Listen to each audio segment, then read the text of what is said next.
Hi, and welcome to the next episode of our podcast, Dear Dr. Khanna. For today's episode, I'm going to be your host. My name is Dr. Smriti Khanna, and our guests and our experts are going to be Dr. Umesh Khanna and Dr. Molina Khanna. Welcome to this podcast. And I think today we want to talk about cervical cancer and how we can screen and prevent it, and the new vaccine, the new cervical cancer vaccine. So before the first question that I want to ask you, Dr. Umesh Khanna, is that ये cervical cancer इतना important क्यों है India के लिए? Thank you स्मृति हमें बुलाने के लिए और ये बहुत ही महत्वपूर्ण क्वेश्चन आपने पूछ लिया कि सर्वाइकल कैंसर के बारे में क्यों डिस्कशन करना चाहिए। Second commonest cancer in women next to breast cancer. Let's be sensitive to women. Second commonest 1.25 lakh women suffer from cancer cervix every year.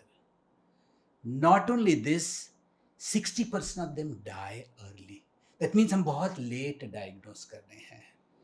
World में 4 कैंसर सर्विस के डेथ में से एक भारतीय नारी होती है। If that is the degree of problem, don't you think हमें इसको बहुत गहराई से इसके बारे में छानबीन करनी चाहिए, प्रिवेंट करना चाहिए, और जो भी दुनिया में ट्रीटमेंट अवेलेबल है वो हमारे भारतीय नारियों के लिए लानी चाहिए। नहीं, बात सही है आपकी। आई थिंक ये जो स्टैटिस्टिक है, this is quite an important statistics कि one in four women are Indian who have cervical cancer. So, Dr. Molina Khanna, what are the symptoms of cervical cancer? How should we detect it? So, very often cervical cancer can remain without symptoms for a long period of time. मतलब कुछ भी patient को symptom नहीं होते हैं, पर कभी कभी थोड़ा सा ब्लीडिंग हो सकता है, थोड़ा पेन हो सकता है नीचे के हिस्से में, पेट के नीचे के हिस्से में।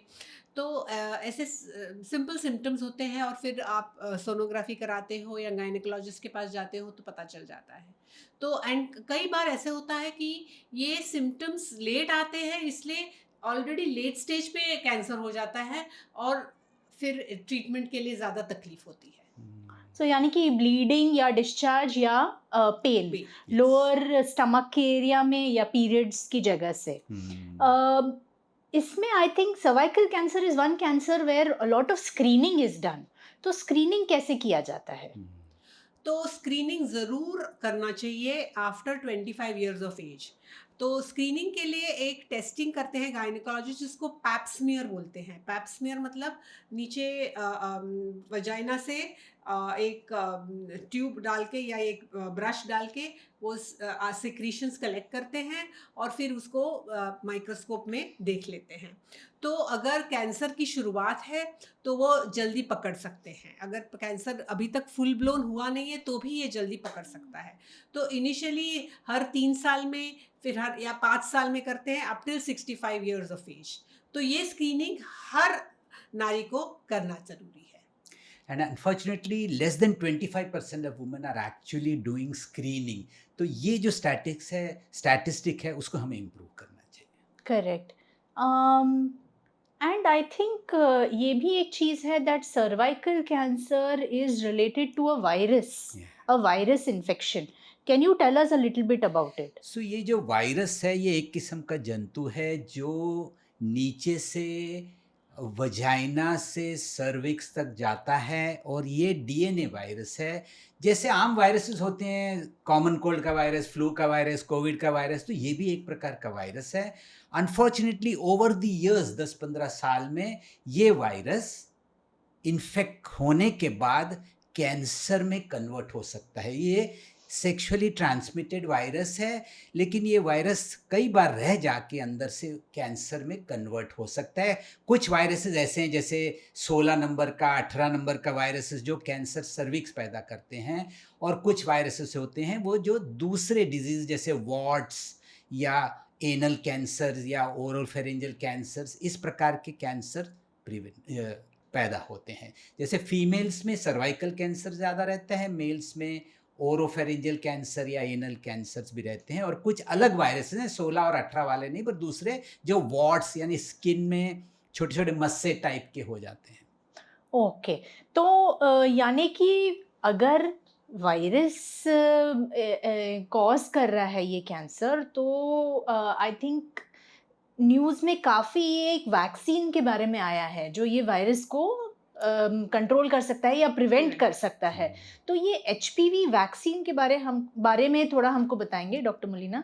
हाँ, तो एचपीवी वैक्सीन अभी काफ़ी सालों से बाहर के देशों में आई है। वो ऑफ कोर्स इंडिया में भी तभी भी मिलती थी, पर अभी Indian government is trying to promote it more, क्योंकि एक इंडियन कंपनी भी ये वैक्सीन बनाती है। तो नॉर्मली क्या है, HPV viruses are almost 100 types के वायरसेस हैं, correct. But only about 8 to 9 of them actually cause the disease. तो अगर वो 8 to 9 टाइप्स को अगर हम लोग प्रिवेंट कर सकते हैं बाय गिविंग द वैक्सीन, तो वो उससे ये कैंसर वगैरह प्रिवेंट हो सकता है। तो जो वैक्सीन्स जो अवेलेबल है अब्रॉड, जो अवेलेबल है वो 4 कॉड वैक्सीन्स है और एक 9 वायरसेस, 9 टाइप ऑफ वायरसेस के अगेंस्ट होती है। तो कॉड वायरसेस जो है वो ऑलमोस्ट 70% कैंसर्स के अगेंस्ट है, वाइल द 9 वाले वैक्सीन्स है ऑलमोस्ट 90% के अगेंस्ट है। इंडिया में जो अभी नई बनी है वो अभी क्वाड वैक्सीन है, and of course it is cheaper than the vaccine which is available abroad, which is the 9 valent vaccine, पर it is very effective also. So ये ये HPV vaccine is useful to prevent majority of cancer cervix, and in men it can prevent anal cancers and to some extent oropharyngeal cancers, क्योंकि oropharyngeal cancers का main in India is tobacco Tobacco and chewing. alcohol, Yeah. etc. So only 20 to 25% oral cancers, oral or oropharyngeal cancers are HPV related, but those at least can be prevented, and that is the reason why actually it is advocated even in males abroad, though it is not as effective in prevention as in females. Female में उसका ज़्यादा फायदा है, पर mails में भी फायदा हो सकता है। क्योंकि वॉल्यूम्स कितने सारे लोगों को अफेक्ट करेगा वो ज़्यादा Yes. फीमेल में And अगर herd देंगे तो immunity भी Herd डेवलप हो immunity. जाती है। ज़्यादा Herd लोग immunity. लेते हैं वैक्सीन तो हर्ड इम्यूनिटी डेवलप हो जाती है, and that is why it is useful. जो मैं हाईलाइट करना चाहता हूँ कि कैंसर को प्रिवेंट करने की वैक्सीन कितनी बड़ी चीज़ है। It's so अगर हम important. इट्स सो इम्पॉर्टेंट, अगर हम कैंसर प्रिवेंट कर सकते हैं विद अ वैक्सीन और अ शॉट, इससे बढ़िया और क्या चीज़ की एडवांस हो सकती है मेडिसिन। करेक्ट है। तो आई थिंक अभी तक मुझे जो समझा कि cervical cancer is the second most important और most prevalent cancer in women. Most cervical cancers are caused by HPV, the virus. Although there are hundreds of HPV viruses, कुछ ऐसे viruses होते हैं जो कैंसर कॉज करते हैं. हमारे पास vaccines available हैं इसको ठीक करने के लिए. 9 टाइप्स ऑफ वायरस के लिए एक वैक्सीन, 4 टाइप्स ऑफ वायरस के लिए एक वैक्सीन, एंड ये वैक्सीन को हम लड़कियों को देकर स्पेसिफिकली काफ़ी हद तक सर्वाइकल कैंसर कंट्रोल कर सकते हैं. अब आप ये बताइए कि कौन से एज में देना चाहिए, कितने वायरस वैक्सीन्स के शॉट देने चाहिए? सो इम्यूनिटी जो है वो यंगर एज ग्रुप में अगर देते हैं तो बहुत फ़ायदा करती है. इसलिए 9 to 14 ईयर्स की एज में जब बच्चे होते हैं, स्कूल गोइंग चिल्ड्रन वगैरह, that's the best time to give vaccine. इसमें सिर्फ 2 शॉट्स की ज़रूरत है. एक पहला शॉट दिया, 6 महीने बाद दूसरा शॉट दिया. इससे बहुत बेनिफिट मिलता है क्योंकि दिस इज़ द टाइम जब भी girls have good immunity to protect themselves and they are not sexually exposed yet. तो दोनों रीत से फ़ायदा होता है. इसलिए 9 to 14 is the best time to give. But 26 years तक भी अगर देते हैं तो उसमें प्रोटेक्शन रहती है. And in India most often थोड़ा सा ज़्यादा बेनिफिट मिलता है क्योंकि girls are a little less sexually exposed in the younger age group, school age group, etc. etc. Boys में भी हम दे सकते हैं और इसी प्रकार की प्रोटेक्शन होती है. थियोरेटिकली 45 ईयर्स तक लोगों ने इस वैक्सीन का इस्तेमाल किया है, and abroad it is also given till that age. थोड़ा प्रोटेक्शन कम हो जाता है, लेकिन 9 to 14 ईयर्स की एज में अगर दिया जाता है तो ऑलमोस्ट 100% प्रोटेक्शन है with 9 valent vaccine and more than 70% protection with quadrivalent. और अगर 14 के बाद देते हैं तो हमको 3 डोजेस देने हैं, yes, at 0, then 2 months and 6 months। तो इसका मतलब यही है कि बिफोर सेक्सुअल एक्सपोजर और बिफोर बीइंग सेक्सुअली एक्टिव अगर आप वायरस दें, अगर आप वैक्सीन दें, तो the chances of it being effective are much more. Yes, but even after sexual exposure vaccine ले सकते हैं, बिकॉज काफ़ी सारे दूसरे वायरसेस जो अभी तक अंदर नहीं आए हैं उनसे हम बचा सकते हैं गर्ल्स को। Correct, correct. तो ये है जो यूनिवर्सली रिकमेंडेड गाइडलाइंस हैं। क्या इंडिया, मतलब कि भारत की सरकार, भारत गवर्नमेंट क्या कुछ कर रही है ये वैक्सीन के बारे में, या इंक्लूड कर रहे हैं हमारे वैक्सीनेशन शेड्यूल्स में? तो अभी भारत सरकार इसके बारे में काफ़ी फोकस डाल रही है, और कोई कोई स्टेट्स में जैसे है पंजाब है, सिक्किम है, कर्नाटका है, महाराष्ट्र है, बिहार है, मध्य प्रदेश है, उसके कोई कोई डिस्ट्रिक्ट्स में ये पायलट प्रोजेक्ट शुरू कर रहे हैं too, because cost effectiveness, because it is थोड़ा एक्सपेंसिव वैक्सीन तो है, पर ये अभी शुरुआत की है भारत सरकार ने, और ये पायलट प्रोजेक्ट्स रन कर रही है, और आगे चल के होपफुली ये सब जगह कवर कर देगी। एक्चुअली निर्मला सीतारामन जी ने 2024 के बजट में अनाउंस किया था कि हम इस वैक्सीन को आगे बढ़ाएंगे और हो सके तो देश भर में ये वैक्सीन की यूटिलिटी को हम जगह जगह तक पहुंचाएंगे। So that's a very good advice. That's amazing. And actually अगर भारत सरकार वैक्सीन को अडॉप्ट करके अपने शेड्यूल में इंक्लूड करे तो इसका मतलब उसका खर्चा भी कम होगा, so cost will also reduce because of that. अभी जाते हैं क्योंकि वैक्सीन्स के बारे में कभी-कभी अभी जाते हैं क्योंकि वैक्सीन्स के बारे में कभी-कभी लोगों को साइड इफ़ेक्ट्स के बारे में डर लगता है। तो क्या इसके कोई साइड इफ़ेक्ट्स होते हैं? कभी किसी ने सुना है कि फर्टिलिटी के ऊपर इसके कोई इफ़ेक्ट्स होते हैं? सो ये बहुत इंपॉर्टेंट है ताकि लोगों के मन में गलतफहमियां दूर हो जाएं, और तभी माएँ अपने बच्चों को लेके आएंगी वैक्सीन के लिए, और इवन यंगर गर्ल्स को भी डर नहीं लगेगा वैक्सीन लेने के लिए। सो हाँ, सिंपल पेन लोकल एरिया में थोड़ा बहुत होता है, ओकेजनल बच्चों को कभी कभार थोड़ा सा शॉर्ट फीवर होता है। आज तक 15 साल से ऑल ओवर द वर्ल्ड ये वैक्सीन चल रही है, कोई भी खतरनाक साइड इफ़ेक्ट अभी तक साइंस में नहीं, साइंटिफिक जर्नल्स में आया है। दैट मीन्स जो भी अफवाहें हैं वो गलत हैं। एक आध बार बुखार वगैरह के जो सिम्टम्स होते हैं वही रहते हैं। ना कभी किसी लड़की की फर्टिलिटी पर असर हुआ है, ना पीरियड्स पर कभी उसका असर आया है। शादी अच्छे से होती है, बच्चे पैदा होते हैं, बस कैंसर सर्विक्स का नहीं होता। That's the best part of it. क्योंकि आप कह रहे हो कि ये वैक्सीन 9 से 14 साल की उम्र में देंगे, और इसका लिंक है, सर्वाइकल कैंसर का लिंक है सेक्सुअल एक्सपोजर पे। कभी-कभी डर लगता है कि कोई पेरेंट्स को डर लगता है कि वैक्सीन देकर क्या will this increase sexual exposure in children? You mean promiscuity बढ़ सकती है? हाँ। तो एक्चुअली इनफैक्ट इधर नहीं, पर अब्रॉड देयर आर स्टडीज किए हैं कि patients who have received the vaccine and patients who have not received the vaccine, और दोनों में सेक्सुअल एक्सपोजर वगैरह चेक कर दिया है, तो दोनों में कुछ फ़र्क बिल्कुल दिखाई नहीं दिया है। और तो ऐसे कोई भी डर नहीं रहना चाहिए कि जस्ट बिकॉज वैक्सीन दिया गया है तो लोगों को लगेगा कि ये अभी they will become more free और फिर सेक्सुअल एक्सपोजर बढ़ेगा। तो ऐसे प्रूवन कभी भी नहीं है। In fact abroad they have studies on that. So ये इम्पॉर्टेंट थिंग है, बिकॉज बहुत लोगों के अंदर ये गलत फहमी हो जाती है। Promiscuity is dependent on the culture of the area where you live, the family, the type of exposure बच्चों का किस प्रकार का है, and of course this changes from era to era, times to times, and therefore वो और vaccine का कोई लिंक नहीं है।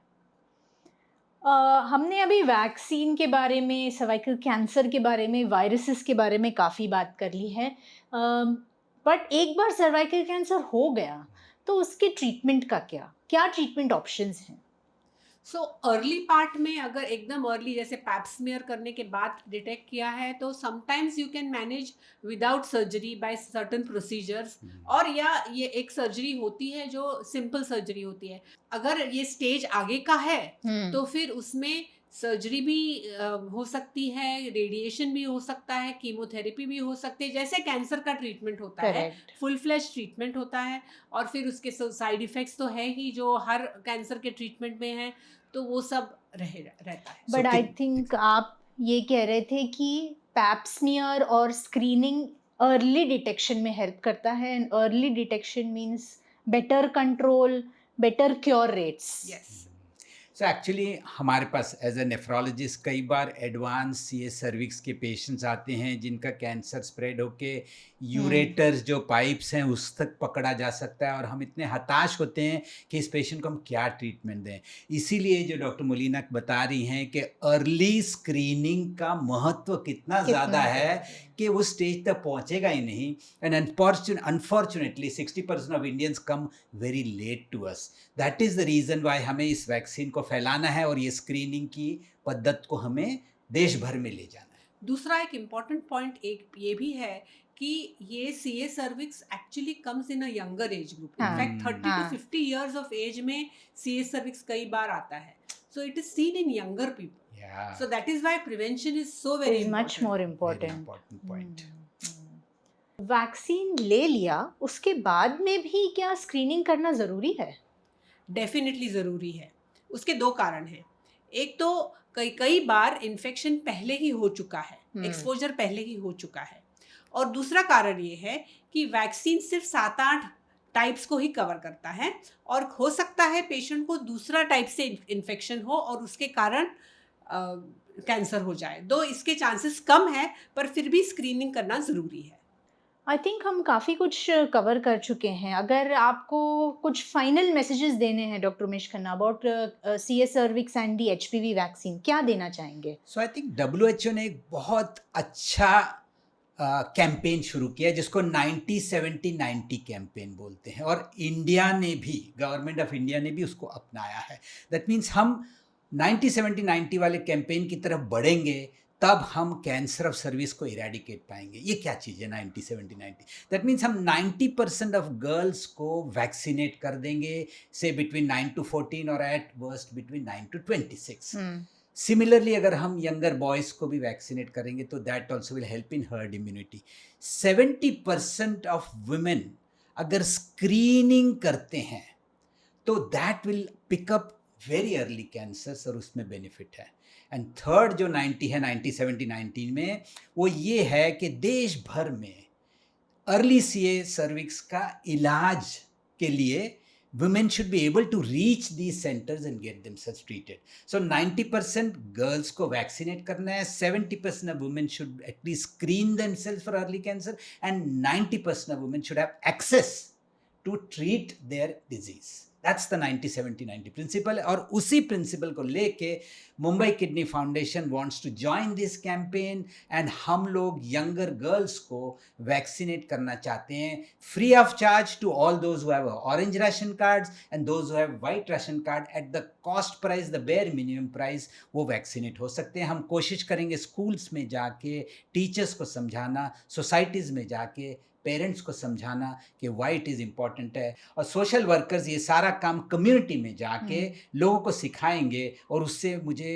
शर्तिया पता है कि इस देश में हम नंबर ऑफ वैक्सीनेटेड चिल्ड्रन को बढ़ा सकते हैं। Wonderful, wonderful. Thank you so much for coming on to the podcast today, Dr. Umesh Khanna and Dr. Molina Khanna. Thank you.